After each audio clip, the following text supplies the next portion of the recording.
എന്നെ അത്ഭുതപ്പെടുത്തിയൊരു കാര്യം, പോലീസുകാർ എത്ര നന്നായി സംസാരിക്കാൻ പറ്റുന്ന ആദ്യമായിട്ടാണ് ഞാൻ മനസ്സിലാക്കുന്നത്. ഞാൻ പല ചടങ്ങുകളിലും കേരളത്തിലും പുറത്തും പങ്കെടുത്തിട്ടുണ്ട്. പോലീസുകാരെ വിളിച്ചുകൊണ്ട് വരും.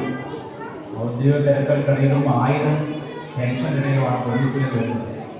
അവർ വന്നിട്ട് ഒരു ഔപചാരികമായ ഒരു കടമ നിർവഹിക്കുമ്പോൾ പറയും, ഈ നാട്ടുകാരൊരാളായി ധർമ്മത്തെ ഉൾക്കൊണ്ട് ധർമ്മത്തിലൂടെ ജീവിക്കണമെന്ന് ചിന്തിക്കുന്ന ഇത്തരം ഉദ്യോഗസ്ഥർ നമ്മുടെ കേരളത്തിലുണ്ടെന്നത് എനിക്ക് വലിയ അത്ഭുതമാണ്. കേരളം എന്ന് പറയാൻ നമുക്കറിയാം, എല്ലാ സിസ്റ്റത്തിലും ഞാൻ നമ്മൾ ഓരോ ദിവസം എടുത്ത് നോക്കുമ്പോഴും അസ്വസ്ഥരായ ഉദ്യോഗസ്ഥരെ ആത്മഹത്യ ചെയ്യുന്ന നാടാണ്.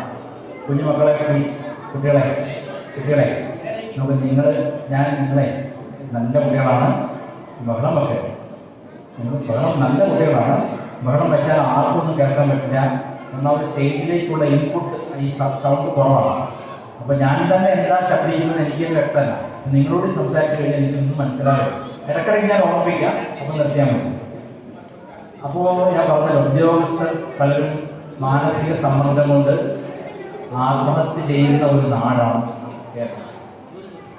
ആ സമ്മർദ്ദങ്ങൾക്കിടയിൽ ഒരു മനുഷ്യന് ആത്മീയമായൊരു പശ്ചാത്തലമില്ലെങ്കിൽ ആത്മഹത്യ അല്ലാതെ മറ്റു വഴി അവരുടെ മുമ്പിലില്ല. ഒരു മനുഷ്യൻ വെറും മാംസവും മജ്ജയും രക്തവും ശുക്ലവും ധാതുക്കളുമാണെന്ന ചിന്തയിലാണ് ഭൗതികവാദം നിൽക്കുന്നത്. അതിന് നേരെ വിരുദ്ധമായൊരു ശൈലിയിലാണ് ആധ്യാത്മികത അല്ലെങ്കിൽ ആത്മീയത. പല ആളുകളുടെ ചിന്ത ആധ്യാത്മികത എന്ന് പറഞ്ഞാൽ ആകാശത്തിനപ്പുറത്തിരിക്കുന്ന ഒരു ദൈവത്തെ ആരാധിക്കലാണെന്നാണ്. ആകാശത്തിനപ്പുറത്ത് അഴിവ് നിലവിളക്കി നമ്മൾ എന്തൊക്കെയാണ് ചെയ്യുന്നത് നോക്കി, തെറ്റും ശരിയും നോക്കി ശിക്ഷ വിധിക്കുന്ന ഒരു വ്യക്തിയാണ് ഈശ്വരൻ എന്ന ചിന്തയാണ് പലർക്കുമുള്ളത്. എന്നാൽ അങ്ങനെയല്ല. നമ്മുടെ ഉള്ളിൽ നമ്മുടെ ഉണ്മയായിരിക്കുന്ന, നമ്മളെല്ലാവരും ഞാൻ എന്ന് പറയുമ്പോൾ ഏതൊരു പരമാത്മാവിനെയാണോ ദ്യോതിപ്പിക്കുന്നത് ആ സത്ത തന്നെയാണ് ഈശ്വരൻ. അതുകൊണ്ടാണ് ഭാരതത്തിന്റെ സമസ്ത വേദങ്ങളുടെയും അർത്ഥം കളഞ്ഞെടുത്ത ഒരു ഗ്രന്ഥം പറയണമെങ്കിൽ അത് ഭഗവത്ഗീതയാണ്. ആദിശങ്കര ഭഗവത്പാദാചാര്യൻ ഗീതയുടെ ഉപോദ്ഘാതത്തിൽ പറഞ്ഞു, ഇതം ഗീതാശാസ്ത്രം സമസ്ത വേദാർത്ഥ സാരസംഗ്രഹഭൂതം.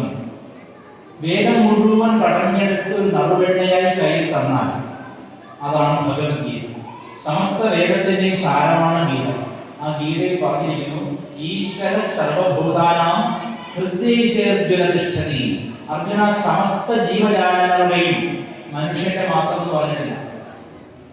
സെമിറ്റിക് പറഞ്ഞിൽ മനുഷ്യന് മാത്രമേ ആത്മാവുള്ളൂ, മനുഷ്യന് മാത്രമേ തെറ്റും ശരിയുള്ളൂ, മനുഷ്യനെ മാത്രമേ ദൈവം വിചാരണയ്ക്ക് സ്വർഗത്തിൽ നിന്ന് നരകത്തിൽ കൊണ്ടുപോകുന്നുള്ളൂ. മൃഗങ്ങളുടെ വികാരമോ മൃഗങ്ങളുടെ വേദനയോ സെമിറ്റിക് മതങ്ങളുടെ പരാമർശത്തിലില്ല. കാരണം അവയ്ക്കൊന്നും ദൈവം ആത്മാവ് കൊടുത്തിട്ടില്ലെന്നാണ് അവരുടെ വിശ്വാസം. എന്നാൽ നമ്മുടെ ഭാരതത്തിൽ ശ്രീകൃഷ്ണ ഭഗവാൻ കുഴലൂതുമ്പോൾ പശുവും ആടുമാടുകളും ഇതിന് മത്സ്യങ്ങൾ വരെ കുഴയുന്നത് ചാടി ചാടി എഴുതി നോക്കുകയാണെന്നാണ്. ഓരോ ജീവജാലത്തിലും അതിന്റെ സവിശേഷതയുണ്ടെന്നും എല്ലാ ജീവജാലങ്ങളും ഒരേ ആത്മസ്വരൂപം കുടികൊള്ളുന്നു വിശ്വസിക്കുന്ന ലോകത്തിൽ തന്നെ അപൂർവമായ ഒരു ജനതയാണ് നമ്മൾ ഹിന്ദുക്കൾ. നമ്മുടെ ധർമ്മമാണ് പഠിക്കുന്നത് എന്താണ്? ഈശ്വര സർവഭൂതാനാം ഹൃദയേശേർജുന. അതിന് സകല ജീവജാലങ്ങളുടെയും ഭൂതം എന്ന് പറഞ്ഞാൽ ഉണ്ടായിരുന്ന അർത്ഥം. ഈ സൂര്യ രാത്രി 10 മണിക്ക് ഇറങ്ങുന്ന പ്രേതത്തെ അല്ല പറയുന്നത്. രാത്രി 10 മണിയാകുമ്പോൾ പ്രേതം പറഞ്ഞുള്ള സീരിയല് അതിനെയല്ല ഭൂതം എന്ന് പറയുന്നത്. ഭൂതം എന്ന് പറഞ്ഞാൽ ഉണ്ടായത് അർത്ഥം. സർവഭൂതാനം എന്ന് പറഞ്ഞാൽ ഉണ്ടായ സകല ചരാചര പ്രപഞ്ചം മുഴുവൻ. അത് മരമോ പുഴയോ മനുഷ്യനോ മലയോ എല്ലാറ്റിനും ഒരു ജീവനുണ്ട്, ഒരു തുടിപ്പുണ്ട്, ജീവിക്കാൻ അവകാശമുണ്ട് എന്ന് കരുതുന്ന ധർമ്മമാണ് നമ്മുടെ. നമുക്കറിയാം, നമ്മൾ റോഡിലൂടെ പോകുമ്പോൾ ട്രാഫിക് സിഗ്നൽ എഴുതും, ലിവ് ആൻഡ് ലെറ്റ് ലിവ്. നിങ്ങൾ ജീവിക്കൂ, മറ്റുള്ളവരെ ജീവിക്കാൻ അനുവദിക്കൂ എന്ന് പറയും. ഇത് സനാതന ധർമ്മത്തിന്റെ മാത്രം ഭാഷയാണ്. കാരണം ഇതര മതങ്ങളിൽ മനുഷ്യൻ തിന്നാനായിക്കൊണ്ടാണ് മൃഗങ്ങളുണ്ടായത്. വെട്ടിക്കൊന്നു തിന്നാം, വേട്ടയാടി തിന്നാം. മനുഷ്യന്റെ ദുരയ്ക്കും ആർത്തിക്കും വിശപ്പിനും ഒക്കെ വേണ്ടി ഇതര ജീവജാലങ്ങളെ ശ്രദ്ധിച്ചു വെച്ചിരിക്കുന്നു എന്ന ചിന്ത തന്നെ അപകടമാണ്. അതിന്റെ ഫലമായിട്ടാണ് കാട് സ്വന്തം വീടായിരിക്കുന്ന ഒരു കാട്ടാനയെ അത് അരി മോഷ്ടിച്ചു എന്ന് യാതൊരു തെളിവുമില്ലാത്ത കള്ളം പറഞ്ഞിട്ട് റിസോർട്ട് മാഫിയയ്ക്ക് വേണ്ടിയിട്ട് കള്ളമാറ്റുകാർക്ക് വേണ്ടിയിട്ട് കാട്ടിൽ നിന്ന് പുറത്താക്കുകയും ഒരു ഭരണകൂടം മുഴുവൻ അതിന്റെ പക്ഷം പിടിക്കുകയും മയക്കുവഴി വെട്ടുന്ന പേരിൽ വെടിവെച്ച് കൊല്ലുകയും ചെയ്തിട്ട് അപ്പൊ നിങ്ങൾ വിചാരിച്ചില്ല സഖ്യന്റെ മകനോട് ചോദിക്കാൻ സഖ്യൻ തന്നെ വരും. സഖ്യന്റെ മകനെ വേട്ടയാടിയാൽ സഖ്യൻ തന്നെ നെഞ്ചു പൊട്ടി ചോര ഒളിപ്പിച്ചിട്ടാണെങ്കിലും പകരം വീട്ടുമെന്ന് നമ്മൾ ചിന്തിച്ചില്ല. നമ്മൾ മനുഷ്യന്റെ ജീവൻ മാത്രമേ വില കൊടുക്കുന്നുള്ളൂ. അത് വളരെ വലിയ തെറ്റാണ്. വലിയ വില കൊടുക്കേണ്ടി വരും. കുന്നായ കുന്നു മുഴുവൻ കയ്യേരി കുന്നിടിച്ചു കഴിഞ്ഞാൽ എന്താണ് കുഴപ്പം ചോദിച്ചവര് ഇപ്പൊ പേടിച്ച് വിറച്ചിരിക്കുകയാണ്. 3 ദിവസം അടുപ്പിച്ചു മഴ പെയ്ത കേരളത്തിലെ ആലപ്പുഴ ഒഴികെ ബാക്കി എല്ലാ ജില്ലകളിലും ഉരുൾപൊട്ടൽ സാധ്യതയെന്നാണ് പുതിയ പഠന റിപ്പോർട്ട്.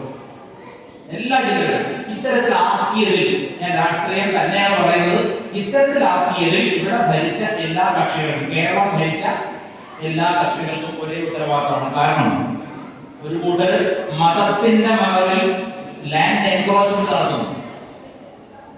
കാഞ്ഞാട് കിഴക്കമല ഭാഗത്ത് പോകാൻ എത്ര പേർക്ക് പട്ടയമുണ്ട്? വെറുതെ കാട് വെട്ടി കീറി റബ്ബർ വെച്ച് അല്ലെങ്കിൽ ഏലം വെച്ചിട്ട് അല്ലെങ്കിൽ മറ്റ് കൃഷികൾ നടത്തിയിട്ട് കഞ്ചാവ് കൃഷി വരെ നടത്തുന്നുണ്ടെന്നാണ് സ്ഥിരീകരണമില്ലാത്ത റിപ്പോർട്ടുകൾ. അവിടെ എല്ലാം ചെയ്തിട്ട് അവരുടെ മൃഗങ്ങൾ ഞങ്ങളുടെ കൃഷി നശിപ്പിക്കുന്നു എന്ന് പറഞ്ഞ് പരാതി കൊടുത്തിട്ട് മൃഗങ്ങളെ കൊല്ലാൻ അവകാശമാണ് എടുക്കുന്ന അപൂർവം ക്രിമിനലുകൾ വെള്ളവസ്ത്രം കൊടുത്ത് നടക്കുന്ന നാടാണ്. മതമായതുകൊണ്ട്, ഒരു മതത്തിന്റെ പിൻബലം ഉള്ളതുകൊണ്ട് ആരും ചോദിക്കാനില്ലെന്ന അവസ്ഥ കേരളത്തിലുണ്ട്. അപകടകരമായ അവസ്ഥയാണ്. ഇപ്പൊ ഉരുൾപൊട്ടി ഒന്നായിട്ട് മണ്ണും വെള്ളവും കല്ലും, ഞങ്ങൾ 3 ആളുടെ വലുപ്പവും 3 ആളുടെ ഉയരമുള്ള കല്ലാണ് താഴേക്ക് വരുന്നത്. അപ്പോ അവിടെ എസ്റ്റേറ്റുള്ള നടന്മാരൊക്കെ നെഞ്ചു പൊട്ടി, കാരണം അവരുടെ എസ്റ്റേറ്റാണ് ആദ്യം ഉരുൾപൊട്ടി ഒലിച്ചു. അപ്പൊ അവരെല്ലാവരും സഹായം പ്രഖ്യാപിക്കും. കാരണം സർക്കാർ ധനസഹായം ചെയ്യുമ്പോൾ അവരുടെ എസ്റ്റേറ്റ് പോലെ രക്ഷിക്കും. നമ്മൾ മൂഢസ്വർഗത്തിലാണ്. അഥർവവേദം, നമ്മുടെ 4 വേദങ്ങളാണ്. അഥർവവേദത്തിൽ ഋഗ്വേദത്തിന്റെ ആവർത്തനമായ മന്ത്രങ്ങളുണ്ട്. അഥർവവേദത്തിലെ വളരെ പ്രസിദ്ധമായ ഒരു സൂക്തത്തിന്റെ ഒരു ഭാഗം മാതാ ഭൂമി പുത്രോഹം പൃഥിവ്യാമാണ്. ഈ ഭൂമി എന്റെ അമ്മയാണ്. ഭൂമി ആരാണ്? നമ്മുടെ അമ്മയാണ്. ഒരു നല്ല ഹിന്ദു, കുറി ഹിന്ദു ഉണ്ട്, ആത്മാർത്ഥ ഹിന്ദു ഉണ്ട്. കുറി വരച്ച വെറുതെ കുളിച്ച് കുറി വരച്ചിട്ട് പുറത്തു പോകുന്നതാണ്. ഒരു ഉപാസനയില്ല, പ്രാർത്ഥനയില്ല, ഒരു സദ്ഗ്രന്ഥം വായിക്കില്ല, ആചാരമില്ലാത്ത ഹിന്ദു ഉണ്ട്. 2 ഹിന്ദു ഉണ്ട്. കുറി വരയ്ക്കുന്ന ഹിന്ദു ഉണ്ട്. കാഞ്ഞങ്ങാട് കാസർഗോഡ് വന്ന കുറി മായിച്ച ഹിന്ദു ഉണ്ട്.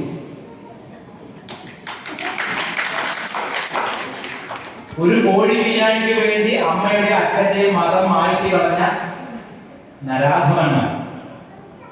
എന്താണ് ഞാൻ കോഴി വായിച്ചത്? എനിക്ക് അലർജിയാണ്. അലർജി ഇല്ലാതെ കണ്ടാൽ ഞാൻ നല്ലോണം അരച്ചോടെ കിടക്കുള്ളൂ.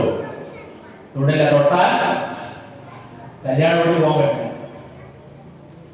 ഇങ്ങനെയുള്ള രാഷ്ട്രീയമാണ്. അതിന്റെ നേരെ വിപരീത മറ്റൊന്നുണ്ട്. അത് ഞാൻ പറയും. ഇലക്ഷൻ ജയിക്കുമ്പോൾ ഇവിടെ ബഹുഭൂരിപക്ഷം വരുന്ന സാധാരണ ശബ്ദമില്ലാത്ത ഹിന്ദുവിന്റെ വോട്ട് കൊണ്ട് തന്നെയാണ് ഏത് പാർട്ടിക്കാരൻ ഇപ്പോഴും ജയിക്കുന്നത്. നമ്മൾ ഇപ്പോഴും ഭൂരിപക്ഷം തന്നെ. SNDP ആയിക്കോട്ടെ, NSS ആയിക്കോട്ടെ, ബ്രാഹ്മണ സഭ ആയിക്കോട്ടെ, ജാതിയും ആയിക്കോട്ടെ, ഇപ്പോഴും ഹിന്ദുവിന്റെ വോട്ടില്ലാതെ ആരും ജയിക്കില്ല. പക്ഷെ രാഷ്ട്രീയക്കാരോട് ഞങ്ങൾക്ക് ഇന്ന അവകാശമുണ്ട്, ഇത് തന്നാൽ മാത്രമേ ഞങ്ങൾ വോട്ട് തരൂ എന്ന് പറയാത്ത വിഭാഗം ഹിന്ദു മാത്രമേ ഉള്ളൂ.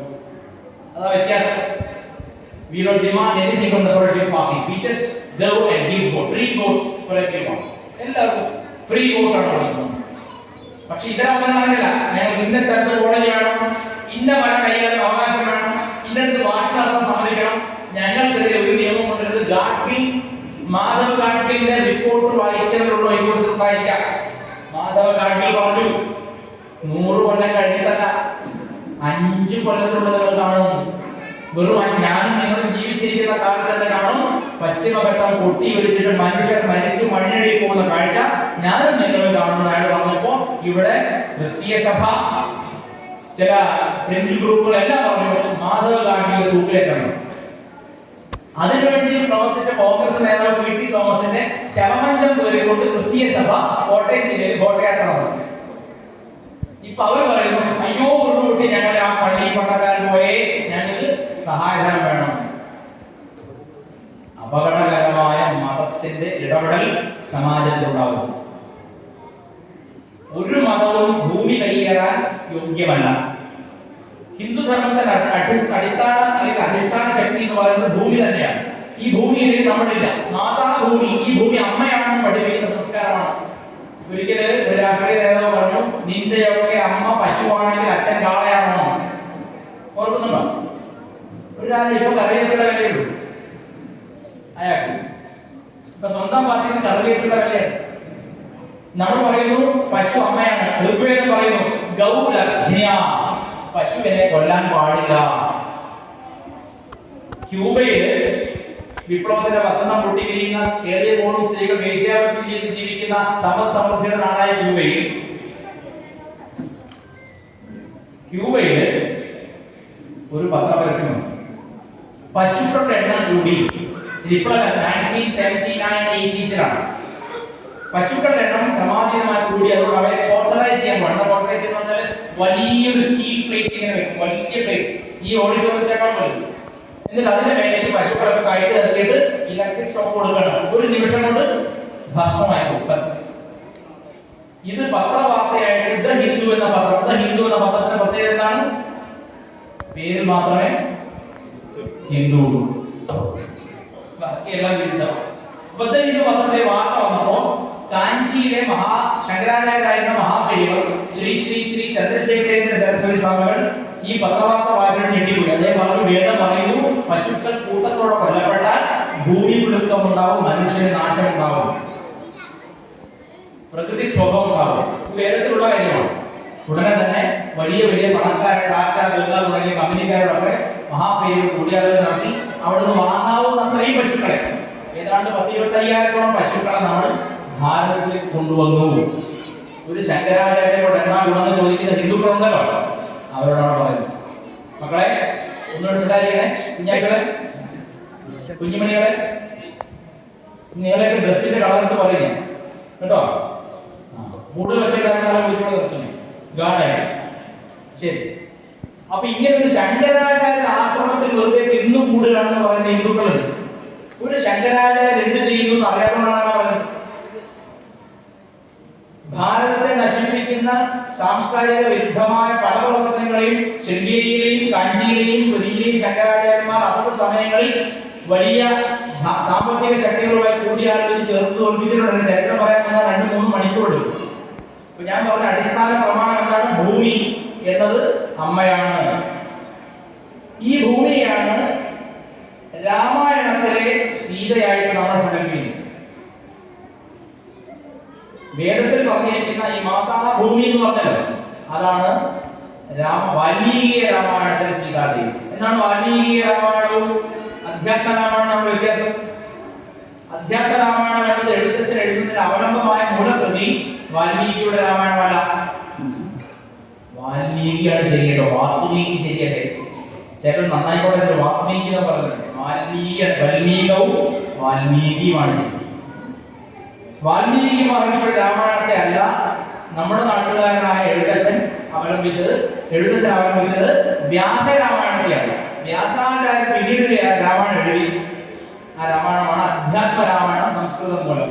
അതിൽ നിന്ന് നോക്കിയിട്ടാണ് നമ്മുടെ നാട്ടിലെ ആചാര്യനായ ഭാഷയുടെ എഴുത്തച്ഛൻ എന്ന് പറയുന്ന അർത്ഥം ഫാദർ ഓഫ് ലെറ്റേഴ്സ്, ഭാഷയുടെ പിതാവ്. എന്തായാലും അർത്ഥം ഇവിടെ സാംസ്കാരിക ഹിന്ദു കൊല്ലപ്പെടുകയാണ്. രാഷ്ട്രീയ ഹിന്ദു വിജയിക്കുന്നുണ്ടെങ്കിലും അവന്റെ സാംസ്കാരിക പക്ഷം തോറ്റുപോവുകയാണ്. റോഡിൽ നിഷ്കരിക്കാൻ അവകാശം വേണമെന്ന് സമരം നടക്കുന്നു ലണ്ടനിൽ. എന്റെ ഒരു സുഹൃത്ത് പറഞ്ഞു, ഞങ്ങൾ കൃത്യമായി നിഷ്കരിക്കുന്നവരാണ്. ശരി, ഞാൻ പറഞ്ഞു അങ്ങനെയാണെങ്കിൽ എന്തുകൊണ്ടാണ് ഒരു പ്രത്യേക മാസം മാത്രം പള്ളി നിറഞ്ഞ് റോഡിലേക്ക് ആൾ വരുന്നത്? എല്ലാ വെള്ളിയാഴ്ചയും എല്ലാവരും പോയാൽ അങ്ങനെ വരുമോ? ഇല്ല. അപ്പൊ നിങ്ങൾ ചെയ്യുന്ന മത പ്രവർത്തനം സമൂഹത്തിന് ബാധ്യതയാകരുത്. നമ്മളിവിടെ ഓഡിറ്റോറിയത്തിലാണ്, നമ്മൾ റോഡിലേക്ക് ഇരുന്നിട്ട് ആൾക്കാരെ വഴി മുടക്കിയാൽ അത് തെറ്റാണ്. നേരത്തെ സാർ പറഞ്ഞ നിയമബോധം, നിയമവാഴ്ച എന്നതിനെ കാർന്നു നിൽക്കുന്നത് സംഘടിത മതങ്ങളാണ്. വളരെ വിദഗ്ധമായിട്ട് ഇത് ചെയ്യാൻ അവർക്കറിയാം. ഒരു പ്രത്യേക മതകേന്ദ്രത്തിൽ 900-ലധികം ദുരൂഹ മരണങ്ങളുണ്ടായി. കോട്ടയിൽ അന്നത്തെ ആഭ്യന്തരമന്ത്രിയെ കോടിയേരി ബാലകൃഷ്ണൻ അന്വേഷണത്തിലുണ്ടപ്പോൾ പോലീസുകാർ വഴിയെത്തിയപ്പോൾ തിരിച്ചു വിളിക്കേണ്ടി വന്നു. കാരണം മത ലോബികളുടെ ശക്തി പോലീസിനും മറ്റു സംവിധാനങ്ങൾക്കും മേലെ പോകും വിധം സാമ്പത്തിക ശക്തിയാണ്, സ്വാധീന ശക്തിയാണ്. രാഷ്ട്രീയക്കാർ പേടിക്കണം. അതുകൊണ്ടാണ് പറഞ്ഞത്, നമ്മൾ ഒന്നല്ലെങ്കിൽ അതുപോലെ സംഘടിതരാവുക, അല്ലെങ്കിൽ അതിനെ തുറന്നു കാട്ടി സാംസ്കാരിക ഹിന്ദുവിനെ ഉയർത്തി കാണുക. ഈ രണ്ടിലൊരു പ്രവർത്തനം നടന്നില്ലെങ്കിൽ നമുക്ക് ഭാവിയില്ല. കാരണം കിഴക്കേ മലയൊക്കെ ഞങ്ങൾക്ക് പതിച്ചു തന്നാണെന്ന് ചിലർ ചിന്തിക്കുന്നു. ഒരാളെന്ന് ചോദിച്ചു, സാറേ പണ്ടും നമ്മൾ കാടൊക്കെ വെട്ടി മാറ്റിയില്ലേ ഇപ്പൊ താമസിക്കുന്നു, അപ്പൊ ഈ കുറച്ചുകൂടെ കാട് വെട്ടി എന്താ കുഴപ്പം? കഴിഞ്ഞ വർഷം 2021 ഡിസംബറിൽ ഫേസ്ബുക്കിൽ എന്നോട് ചോദിച്ചു. അപ്പൊ ഞാൻ ഇന്നായിട്ട് മറുപടി ഇന്ന് രാവിലെ മൊബൈൽ കൊടുത്തു. ഇപ്പൊ നിങ്ങൾക്ക് മനസ്സിലായോ? വയനാട്ടിൽ അവന്റെ അമ്മാവനൊക്കെ ഉണ്ട്. അനുവദനീയമായ പരിമിതി ലംഘിച്ച് എത്രയോ ഉള്ളിലേക്ക് പോയി. കാടുകൾ ഇല്ലാതായി, ഏകവന തോട്ടങ്ങളായി. ആനകൾ നമുക്കറിയാം. നമ്മൾ പറയല്ലോ, നമ്മുടെ മലയാളിയായ നാരായണ ഗുരു പറഞ്ഞു, ഒരു പീഡ എറുമ്പിനും വരുത്തരുതെന്ന്. വെറുതെ പറഞ്ഞാൽ നാരായണ ഗുരു സ്വാമി പറഞ്ഞു, ഒരു പീഡ എറുമ്പിനും ഒരു ഉറുമ്പിനെ പോലും. എന്താ കാരണം? സമസ്ത ജീവജാലങ്ങൾ ഒരു താളക്രമത്തിലാണ് ജീവിക്കുന്നത്. അതിലൊന്ന് ചട്ടാൽ അതിന്റെ ആഘാതം മറ്റെല്ലാത്തിനും ഉണ്ട്. ചെറുതായിട്ട് നമുക്കറിയാം. ആനകളെ ഓടിച്ചിട്ട് വാറ്റുചാല എന്തിനാ ആന ഓടിക്കുന്നത് മനസ്സിലായോ? ഈ വാറ്റുചാല കണ്ടുവരുന്നത് ഒരു കോടാന്നോ കേടാന്നോ സാധനമുണ്ട്. കോട ആ സാധനം നല്ല മധുരമാണ്. അത് തിന്നാൻ കുടിക്കാൻ ഈ ആന വരും. ഇവരുടെ വാറ്റുചാല നടക്കില്ല. എക്സസൈസ് അല്ല അവിടെ പോയി കുടിക്കുന്ന ആനയുടെ പ്രശ്നം. അപ്പൊ ആനയുടെ ശല്യം ഒഴിവാക്കിയ എക്സസൈസുകാർക്ക് ഗാന്ധിജിയുടെ ഉപദേശങ്ങൾ ചിത്രരൂപത്തിൽ കൊടുത്താൽ അവർ അടങ്ങിക്കൊടുത്ത ഒരു ബോധം മതരോഗികൾക്കുണ്ട്. പുസ്തകത്തിൽ കൊടുത്തിട്ട് കാര്യമില്ല. ഗാന്ധിജിയുടെ ചിത്രമുള്ള നോട്ടുകൾ അടിമുടി സിസ്റ്റം കറപ്റ്റഡ് ആണ്. എന്റെ ഒരു സുഹൃത്ത് വലിയ ഉദ്യോഗസ്ഥനാണ് കേരളത്തിൽ. അദ്ദേഹം നല്ല നല്ല സാംസ്കാരിക പശ്ചാത്തല കുടുംബത്തിലാണ്. അയാൾ പറഞ്ഞു, സാറേ ഒരാൾ മാത്രം കൈക്കൂലി വാങ്ങാതിരിക്കുക എന്നതാണ് എല്ലാവരും കൈക്കൂലി വാങ്ങുക എന്നതിനേക്കാൾ ദുഷ്കരം. മനസ്സിലായോ? ഒരു ഓഫീസിൽ 50 എംപ്ലോയീസ് ഉണ്ടെന്ന് വിചാരിക്കാം. ഒരാൾ പറയണം, ഞാൻ ഡീലർ പറഞ്ഞ പോലെ ഇതൊക്കെ പാപമാണ്, ഞാൻ ഒരിക്കലും ചെയ്യില്ലെന്ന് മാറുന്ന അവനെ പോലെ ക്രൂശിക്കപ്പെടുന്ന മറ്റൊരാളുണ്ടാകും. So you can't stand alone. You can't make a decision that you will not accept any bribery from anybody. അങ്ങനെ നിങ്ങൾക്ക് നിൽക്കാൻ പറ്റില്ല. ഈ സിസ്റ്റം അങ്ങനെയാണ്. എല്ലാത്തിനെയും കറക്റ്റ് ചെയ്യിച്ചിട്ട് എല്ലാവരും പങ്കുവെക്കും. അപ്പൊ ആരും പരസ്പരം ഒറ്റുകൊടുക്കില്ല. ഒരുത്തൻ മാറുന്ന അവൻ ഒറ്റുകൊടുക്കാൻ സാധ്യത കൂടുതലാണ്. ഇതിനൊക്കെ കൂട്ടി പറയുന്നത് രാമായണവും മഹാഭാരതവും ആത്യന്തികമായ ധർമ്മ അധർമ്മ യുദ്ധമാണ്. എന്താണ് ധർമ്മം? ഭൂമിദേവിയെ ഒരാളുടെ പത്നിയായി സങ്കല്പിക്കുക. ശ്രീരാമചന്ദ്രൻ എന്ന ധർമ്മ പുരുഷന്റെ പത്നിയാണ്. ഇവർ തമ്മിലൊരു ഐക്യമുണ്ട്. ഭൂമി നിലനിൽക്കണമെങ്കിൽ മാനവൻ ധർമ്മമുള്ളവനായിരിക്കണം. ധർമ്മം നിലനിൽക്കണമെങ്കിൽ ഭൂമി പ്രകൃതി നിലനിൽക്കണം. ഇത് പരസ്പര ഐക്യമുള്ളതാണ്. ഭാര്യ ഭർത്താക്കന്മാരെ പോലെയാണ്. വാഗർത്ഥാവിവ സംപൃക്തവും വാഗർത്ഥ പ്രതിപത്തയെ ജഗതഃപിതരവും വന്ദേ പാർവതീ പരമേശ്വരവും. കാളിദാസൻ രഘുവംശകാവ്യം തുടങ്ങുന്നതിന് മുമ്പ് ശിവപാർവതിമാരെ വന്ദിക്കുകയാണ്. എന്താണ്? വാക്കും അർത്ഥവും പോലെ പിരിയാതിരിക്കുന്നവരാണ്. ചെമ്പരത്തിപ്പൂ എന്ന് പറഞ്ഞ വാക്കിനോടൊപ്പം തന്നെ ചെമ്പരത്തിപ്പൂവിന്റെ ചിത്രവും അതിന്റെ അർത്ഥവും നിങ്ങളുടെ മനസ്സിൽ വന്നില്ലേ? താമരപ്പൂ എന്ന് പറയുമ്പോൾ തന്നെ അതിന്റെ ചിത്രവും അർത്ഥവും വന്നില്ലേ? ഒരു വാക്ക് പറയുമ്പോൾ അതിന്റെ അർത്ഥം ഉടനെ തന്നെ അതിനോടൊപ്പം തന്നെ യോജിക്കുന്നുവെങ്കിൽ അതുപോലെ മാറാതെ പെയ്യാതിരിക്കുന്നവരാണ് ശിവശക്തികൾ. അങ്ങനെയുള്ള അവരാണ് ലോകത്തിന്റെ പിതാക്കൾ. ലോകത്തെ സംരക്ഷിക്കുന്ന രക്ഷിതാക്കൾ ശിവശക്തികളാണെന്ന് അവരെ നമിക്കുന്നുവെന്നും കാളിദാസൻ പറയുന്നു. അതിന്റെ ഒരു ചെറിയ മിനിയേച്ചറാണ് രാമനും സീതയും. ഇത് വെറും കാവ്യമല്ല, ഇന്നത്തെ കാലത്ത് വളരെ പ്രസക്തമാണ്. ഞാൻ ഉദാഹരണം പറയാം. കുട്ടിക്കാലത്ത് കുട്ടികളെ നമ്മൾ പഠിപ്പിക്കും, എഴുന്നേറ്റ് കഴിഞ്ഞാൽ ഉടനെ ഗുരുക്കന്മാരെ സ്മരിക്കണം, കുലദേവനെ സ്മരിക്കണം, ഭൂമിയെ തൊട്ട് വന്ദിക്കണം. എന്താണ്? സമുദ്രവസനേ ദേവി പർവ്വതസ്ഥന മണ്ഡിതേ വിഷ്ണു പത്നി നമസ്തുഭ്യം. വിഷ്ണുവിന്റെ പത്നിയാണ് അത് ഭൂമി. കേട്ടോ? നിങ്ങൾ കേൾക്കാൻ വേണ്ടി പറയുന്നത് വിഷ്ണുവിന്റെ പത്നിയാണ് ഭൂമി. എന്താ അങ്ങനെ സങ്കല്പിക്കാൻ കാരണം? മഹാവിഷ്ണു ആരാണ്? വിശ്വം വേഷ്ടിയായിരിക്കുന്ന അല്ലെങ്കിൽ വിശ്വം മുഴുവൻ പൊതിഞ്ഞ് സംരക്ഷിക്കുന്ന വിശ്വപാലന ശക്തിയാണ്. ശ്രീ ഗോവിന്ദ രൂപിണി ലളിതാ സഹസ്രനാമം. ഗോപനം ചെയ്ത് പൊതിഞ്ഞ് സംരക്ഷിക്കുന്നത് കൊണ്ട് വിഷ്ണു. ആ വിഷ്ണു എന്തിനെയാ സംരക്ഷിക്കുന്നത്? ഭൂമിയെയും ഭൗമധർമ്മത്തെയും. ചന്ദ്രനിൽ ജോലി കിട്ടിയതായിരിക്കാം, ചെരുപ്പിട്ട കാര്യമുണ്ടോ? നേരത്തെ ചവിട്ടിയില്ല ചെരുപ്പ്. അവിടെ പറഞ്ഞാൽ ഒഴിയാണൊക്കെ മനുഷ്യൻ വിചാരിക്കുക. നാം കാലുറപ്പിച്ച് നടക്കുന്ന ഭൂമി നമ്മെ നാം നന്ദിയില്ലാത്തവരാണെങ്കിൽ പോലും ഉറപ്പിച്ച് നിർത്തുന്നു. എങ്കിൽ ആ ഭൂമിയോട് പെറ്റമ്മയോടുള്ളത് പോലുള്ള വിശ്വാസവും ബന്ധവും വേണ്ടേ? അത് കാണിച്ചു തരുന്ന പ്രഥമ ധർമ്മ സംഹിതയാണ് ആദികാവ്യമായ രാമായണം. അത് ഇതിഹാസം എന്ന് പേര് കൊടുത്തില്ല. ഇതിഹാസം എന്ന് പറയുന്ന അർത്ഥം എല്ലാവരും പറയുന്നല്ല. വെജിറ്റബിൾ ബിരിയാണി ഉണ്ട്, പ്രഭാഷണം വേണ്ടവർക്കേ ഉള്ളൂ. ഉറക്കം വരുന്നവര് ഊണ് കഴിഞ്ഞിട്ടുണ്ട്, അതാണ് പറയാ ചെക്ക. ഊണിന് മുമ്പ് പറഞ്ഞ ഊണ് കഴിക്കാനുള്ള വിശപ്പ് കിട്ടും. ഇത് കേട്ട് നിങ്ങൾ ഇപ്പൊ തന്നെ നന്നായി ഉള്ള ധർമ്മത്തിന് വേണ്ടി ഇറക്കി പുറപ്പെടുന്ന ഒരു വിശ്വാസം എനിക്കില്ല. അപ്പൊ അത് വളരെ ശ്രദ്ധ. ഒരാളെങ്കിലും കിട്ടുന്നില്ല. ഇവിടെ പറഞ്ഞത് മഹാവിഷ്ണുവിന്റെ പത്നിയാണ് ഭൂമി എന്ന് പറയാൻ കാരണം ഭൗമധർമ്മത്തെ സംരക്ഷിക്കാൻ വേണ്ടിയാണ് അവതാരം ഉണ്ടാവുന്നത് അർത്ഥം. യഥാ യഥാ ഹി ധർമ്മസ്യ ഗ്ലാനിർഭവതി. എപ്പോഴെപ്പോഴൊക്കെയാണ് ധർമ്മത്തിന് ഗ്ലാനി സംഭവിക്കുന്നത്? ഗ്ലാനി ഇടിച്ച് ചുരി. എപ്പോഴൊക്കെയാണ് ധർമ്മത്തിന് ഇടിച്ച് സംഭവിക്കുന്നത്? അപ്പോഴൊക്കെ ആര് ഉണ്ടാവുന്നു? ഈശ്വരൻ അവതാരം എടുക്കുന്നു. യഥാ യഥാ ഹി ധർമ്മസ്യ ഗ്ലാനിർഭവതി ഭാരത അഭ്യുത്ഥാനം അധർമ്മസ്യ. അധർമ്മം വരികയും ചെയ്യുമ്പോൾ തദാത്മാനം സൃജാമി. അപ്പൊ ഞാൻ അവതരിക്കും. എന്നിലെ മായയെ ഞാൻ തന്നെ ഉപയോഗിച്ച് ഞാൻ അവതരിക്കും. അത് മത്സ്യമായോ കൂർമ്മമായോ വരാഹമായോ നരസിംഹമായോ ശ്രീരാമനായോ പരശുരാമനായോ ശ്രീരാമനായോ ബലരാമനായോ കൃഷ്ണനായോ കൽക്കിയായോ അവതരിക്കും. ഒരാളുടെ ബുദ്ധൻ പറയും. ബുദ്ധനിൽ പെടില്ല. കാരണം ബുദ്ധൻ നമ്മുടെ അവതാരത്തിൽ പെടില്ല. എന്തുകൊണ്ടില്ല? എല്ലാ അവതാരം ഉണ്ടാകുന്നത് വൈദിക ധർമ്മത്തെ നിലനിർത്താനാണ്. ബുദ്ധന്റെ ടീച്ചിങ്സ് വേദവിരുദ്ധമായിരുന്നു. ഒരു അവതാരവും വേദവിരുദ്ധമായ ഒരു കാര്യം പറയില്ല. ആ അവതാരം ഏത് ജാതി ജനിച്ചു കൊണ്ടണ്ട, കൃഷ്ണൻ ജനിച്ച ജാതി എന്താ, രാമൻ ജനിച്ച ജാതി എന്താ നോക്കണ്ട. ഒരു അവതാരവും വേദവിരുദ്ധമായി ഒന്നും പഠിപ്പിക്കില്ല. അപ്പൊ വേദധർമ്മം നിലനിർത്താൻ വേണ്ടിയാണ് ഓരോ അവതാരം ഉണ്ടാവുന്നെങ്കിൽ ആ അവതാരം എങ്ങനെയാണ്? വേദത്തിലൊക്കെയുള്ള പഠനത്തിലാണ്. ആത്മാവില്ലെന്ന് പറയാം. അപ്പോൾ ബൗദ്ധധർമ്മം ഹിന്ദുധർമ്മത്തിന്റെ ഭാഗമല്ല. ഇതിൽ നിന്നുണ്ടായതാണെങ്കിൽ ഇതിന് വിരുദ്ധമാണ്. ശങ്കരാചാര്യ സ്വാമിയുടെ ജീവിതകാലം മുഴുവനും ഇതിനെ എതിർത്താണ് ഭാഷ എഴുതിയിട്ടുള്ളത്. അത് മറന്നുകൊണ്ട് ചിലര് ഭാഗവത സ്ഥലം ഉണ്ടെന്ന് പറഞ്ഞിട്ട് ബുദ്ധനെ കൂടി കൂടത്തിൽ കൂടിയിരിക്കുന്നത് ശരിയല്ല. ഓഡ് മാൻ ഔട്ട്.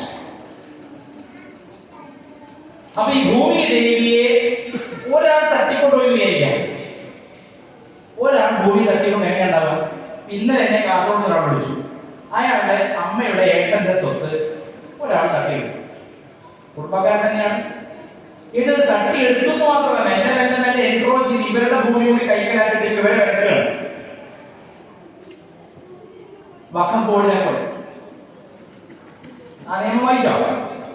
നാളെ വഖഫ് ബോർഡ് ഇവിടെ വന്നിട്ട് ഇങ്ങനെ ഒരു ചെറിയ സംവിധാനം പറയാണ്, ഇത് ഇന്ന് മുതൽ വഖഫ് ഭൂമി എന്ന് പറഞ്ഞാൽ അത് വഖഫിന്റെയാണ്.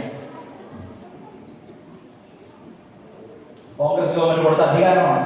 അവർ നാളെ ചെറിയൊരു നിസ്കാരത്തിന്റെ സംവിധാനം ഉണ്ടാക്കിയിട്ട് ഇത് ഞങ്ങളുടെ ഭൂമി എന്ന് പറഞ്ഞാൽ അത് അവരുടെ എന്ത് നിയമമാണ്? ഇതിനെയാണ് നേരത്തെ പറഞ്ഞത് അധർമ്മം. എന്ത്? സമാധാനമായി ജീവിക്കുന്ന ഒരു ആളുടെ അടുത്തേക്ക് പോയിട്ട് അവന്റെ ഭൂമി തട്ടിയെടുക്കുന്നത് ആരാണ്? ആതതായിയാണ്. ഒരാളുടെ ഭാര്യയെ തട്ടിക്കൊണ്ടു പോകുന്നത് ആതതായിയാണ്. ഒരാളുടെ വീട്ടിൽ ജീവിക്കുന്നത് ആതതായിയാണ്. പൊതു മുതൽ നശിപ്പിക്കുന്നത് ആതതായിയാണ്. ഒരാൾക്ക് വിഷം കൊടുക്കുന്നത് ആതതായിയാണ്. ആതതായി എന്ന് പറയുന്നത് മഹാഭാരതത്തിലുണ്ട്. ആതതായികൾ കൗരവരാണ്. കൗരവരൊക്കെ ചെയ്തില്ലേ? അരക്കിണ്ണു, വിഷം കൊടുത്തു, എന്തൊക്കെ ചെയ്യും, വൃത്തികൾ ചെയ്യാം, അധർമ്മം ചെയ്യാം, അതെല്ലാം ചെയ്തവരാണ് കൗരവർ. ഭാര്യയെ സ്വന്തമാക്കാൻ നോക്കി ഇല്ലേ? അന്യന്റെ ഭാര്യയെ അന്യന്റെ വീട്ടിലെ പെൺകുട്ടികളെ നോക്കിയിട്ട് ജിമ്മിൽ പോയിട്ട് ബസ്സിൽ പിടിപ്പിച്ചിട്ട് റോഡിൽ പോയി വാരി ബൈക്കിൽ വിട്ടു. എന്നിട്ട് നല്ല വാക്കുകൾ നമ്മുടെ ആൾക്കാരാണെങ്കിൽ കുളിക്കൂല, സെന്റ് അടിക്കൂല. 10ാം ക്ലാസ് നമ്മൾ പഠിക്കൂല. സ്വന്തമായിട്ട് സൈക്കിൾ പോകുന്നു. ബസ്സിൽ കയറി അല്ലെങ്കിൽ കാവിലെ കാണാൻ റോഡ് വരെ പോയിട്ടാണ്. മറ്റതങ്ങനെയല്ല, കാശ് കൊടുത്ത് അപ്പോഴത്തേക്ക് നല്ല ബൈക്ക്, ഒന്നാം തരം ബൈക്ക്, കിടന്നു പോകുന്ന ബൈക്ക് എടുക്കും. പഞ്ചാംഗ നമസ്കാരം ബൈക്ക് അതിലാവില്ല, എന്റെ മുകളിലും ഇല്ല. ഇത് 1-2 കേസല്ല, 100 കണക്കിന് കേസ് ഓരോ ജില്ലയിൽ. ഞാൻ നേരിട്ട് അറ്റൻഡ് ചെയ്ത് 60 കേസേക്കാണ്. ഓരോ ജില്ലയിൽ 100 കണക്കിന് കേസ്. ഇതൊന്നും സാങ്കല്പികമല്ല, ഇതൊന്നും അറിയാതെ പറഞ്ഞു. ജസ്റ്റിസ് ശങ്കരൻ കമ്മീഷന്റെ റിപ്പോർട്ട്. ജസ്റ്റിസ് ശങ്കരൻ എന്ന് പറയുന്ന ഒരു ശങ്കരൻ സംഗീതം അങ്ങനെ പറഞ്ഞു. അപ്പൊ ഇതെന്താണ്? അന്യന്റെ വീട്ടിൽ നന്നായി വളർത്തിക്കൊണ്ടുവരുന്ന കുട്ടിയെ പോയിട്ട് തട്ടിക്കൊണ്ടുപോകും. ഒന്ന് ആദതായിയാണ്. ആദതായി തെറ്റ് ചെയ്യുന്ന പരിപാടിയാണ് ആദതായി എന്ന് പറയുന്നത്. വീട്ടിൽ തട്ടിക്കൊണ്ടുപോവുക, വീട്ടിൽ തീ വെക്കുക, അന്യന്റെ ഭൂമി കയ്യേറുക, തീ വെക്കുക, ബോംബിട്ടാൽ മതി. തീ വെക്കുക, ബോംബ് തീ തന്നെയാണല്ലോ. ഇങ്ങനെയൊക്കെ ചെയ്യുന്ന ആദതായി. ആദതായി എന്ത് ചെയ്യണമെന്നാണ് മഹാഭാരതം പറയുന്നത്? മഹാഭാരതം പറയുന്നത് ഞാൻ പറയുന്നില്ല. അന്നത്തെ കാലത്ത് ലീഗൽ സിസ്റ്റം എന്താണ്? ആദതായിയമായാതം അന്യാദേവ അവിചാരേണ. ആദതായിയെ കണ്ടാൽ ചിന്തിക്കാതെ കൊല്ലണം. മഹാഭാരതത്തിലെ നിയമമാണോ? വിദ്യാസാഗർ ഉൾപ്പെടുത്തി ആൾക്കാരെ കൊല്ലണമെന്ന് പറഞ്ഞു പറയണ്ട. ആദതായിയെ കണ്ടാൽ ചിന്ത കൂടാതെ കൊല്ലണമെന്നാണ്. ഈ ധർമ്മത്തിന് വിരുദ്ധമായിട്ടാണ് അർജുനൻ ചിന്തിച്ചത്. സ്വന്തം ഭാര്യയെ വലിച്ചടിച്ച് അപമാനിച്ചിട്ട് പോലും അർജുനൻ പറയണം, എന്തിനാ കൃഷ്ണ യുദ്ധമൊക്കെ, നമുക്ക് സന്യാസം പോലെ ചോദിക്കുകയാണ്. അപ്പൊ അർജുനനോട് കൃഷ്ണൻ പറയണം, ക്ലൈബ്യം മാസ്മതമപാർത്ഥ, എവിടുന്ന് വന്നതായി അമ്മായി കളി. ക്ലീബത എന്ന് പറഞ്ഞ ആണും പെണ്ണുങ്ങളുടെ അവസ്ഥയാണ്. ക്ലൈബ്യം മാസ്മതമപാർത്ഥ നൈതത്വ യുവപദ്യത്തെ ക്ഷുദ്രം ഹൃദയ ദൗർബല്യം തെക്വാ ഉത്തിഷ്ഠ പരന്തപ ഗെറ്റ് അപ്പ് ആൻഡ് ഫൈറ്റ്. എണീക്ക്, യുദ്ധം ചെയ്യും. നിന്റെ ജോലി അതാ. നിന്റെ ഭാര്യയെ, നിനക്ക് കിട്ടേണ്ട ഭൂമിയെ, നിന്റെ വീട്, സ്വത്ത് എല്ലാം കളഞ്ഞ് നിന്നെ കാട്ടിലയച്ച അപമാനിച്ച ഭൂമി തട്ടിയെടുത്തവൻ, അവനെതിരെയാണ് യുദ്ധം. അത് ശ്രദ്ധിക്കണം. ഇതൊന്നും ഹിന്ദുവിന് അറിയില്ല. അമ്പലത്തിന്റെ സ്വത്ത് ആകെ. ഞാൻ മലപ്പുറം ജില്ലയിൽ തിരുവോണം മല, ഊരകം മല, അവിടെ പോയി. ഞാൻ കുറെ സന്യാസിമാരുടെ പോയി. മേലെ കയറി കുറെ കയറണം. മുകളിൽ ഒരു ശങ്കരനാരായണ സ്വാമിയുടെ പ്രതിഷ്ഠ. ശങ്കരനാരായണ സ്വാമിക്ക് എന്തില്ല? മൂക്കില്ല, ചെനിയില്ല, കയ്യില്ല. വെട്ടിക്കളഞ്ഞതാണ്. Iconoclasm is a virtue befitting rewards in the heaven for some religions. ചില മതങ്ങൾക്ക് വിഗ്രഹങ്ങൾ ഭഞ്ജിച്ചു കഴിഞ്ഞാൽ സ്വർഗത്തിൽ പ്രത്യേക കൂലി തുപ്പലോട്ട് കൊടുക്കുമ്പോൾ അവരുടെ ദൈവം. അമ്പലത്തിലെ വിഗ്രഹം നശിപ്പിച്ചാൽ അതിന് പ്രത്യേകം കൂലിയും. അങ്ങനെ ഊരകം മലയിൽ കയറിയപ്പോൾ 700 വർഷം പഴക്കമുള്ള ക്ഷേത്രമാണ്. ആ മല ഇരിക്കുന്ന 300 ഏക്കർ സ്ഥലം ആ ക്ഷേത്രത്തിൻ്റെതാണ്. ഊരാളന്റെ പേര് തപ്പി നമ്മൾ പോയപ്പോൾ ഊരാളുടെ പേര് ഷെർലി ജോസഫ്. എന്തിന്റെ ഊരാളാണ്? അമ്പലത്തിന്റെ ഊരാണ്. പഞ്ചായത്ത് ഓഫീസിൽ, റവന്യൂ ഡിപ്പാർട്ട്മെന്റിൽ കൈക്കൂലി വാങ്ങുന്ന ഉദ്യോഗസ്ഥർ ഉള്ളതുകൊണ്ട് തന്നെ ഹിന്ദുവിന്റെ ക്ഷേത്രം മറ്റൊരു പേരായി പോകുന്നത് ആണോ? സാറെ തൽക്കാലം അത് വായിച്ചേ, പൈസ തരാം.